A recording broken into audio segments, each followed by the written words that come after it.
Magandang araw po sa lahat. Ako po si Mabela Tolentino, isang Bachelor in Early Childhood Education, a second-year student at Philippine Christian University. At ngayong araw ay nais ko pong ibahagi ang aking naging panayam sa ilang tao tungkol sa isang mahalagang tanong. Mahalaga pa bang pag-aralan ang buhay at gawain ni Jose Rizal sa panahon ngayon? So, good day everyone. I am Nina Valerie Pascual po, fourth-year nursing student from St. Paul University. So, I've been asked a question regarding yung importance po in learning Jose Rizal itself. In my opinion, importanteng aralin si Jose Rizal since hindi lang it's because siya yung national hero natin, but it also takes us to who we are, no? Nagdidig deeper kasi, pag inaaral kasi natin siya, yung lives and works niya, nagdidig deeper tayo sa culture itself ng Philippines, which is, I think nowadays actually is, parang unti-unti siyang nawawala. Kasi nga, di ba, we've been conquered by another countries, so nahaluan na yung pagka-Pilipino natin. That is why important siyang aralin to know yung culture natin, and basically speaking is to instill yung patriotism, which is yung love and devotion, yung pagkakaroon ng love and devotion ni Jose Rizal sa Pilipinas. So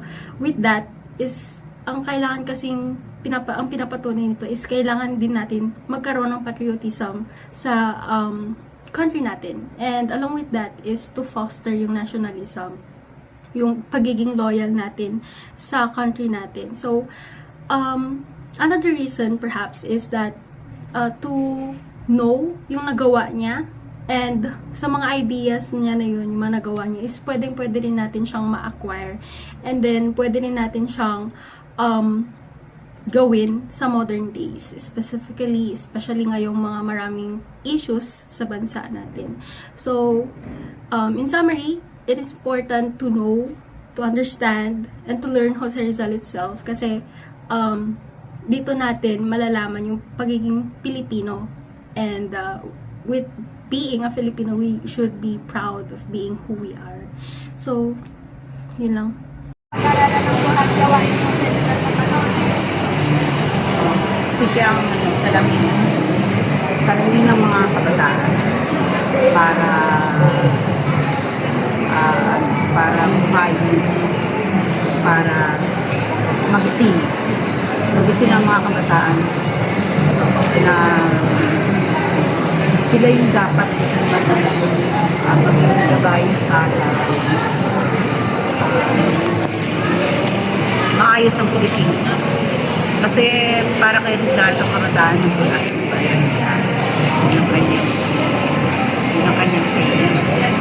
Pero ngayon, sa aking palagay, nag-isip na yung mga kabataan.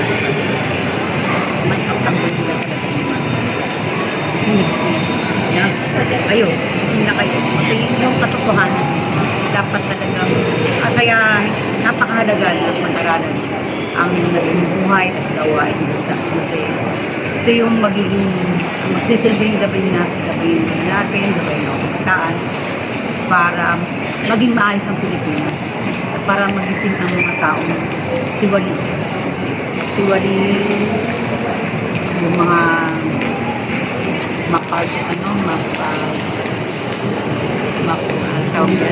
mga sakim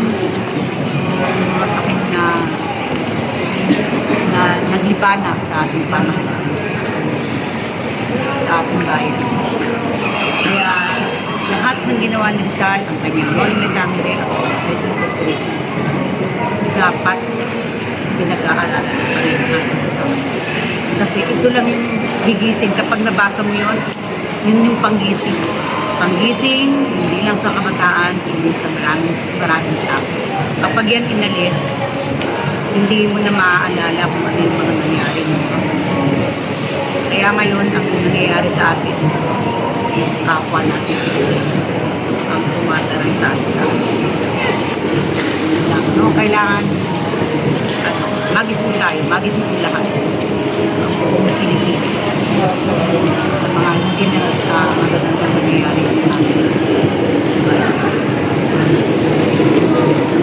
Pag-aralan ang buhay at gawain ni Jose Rizal sa panahon ngayon. Para sa akin po is, kasi po, mas may papakita ko natin yung pagiging makabansa po natin at paano kung minahagilisan yung ating bayan. At ito po mapapaliwanag natin na yung pagmamahal natin sa bansa at paano tayo makikipagkalupita sa mga ibang tao sa pakikipagkabansa.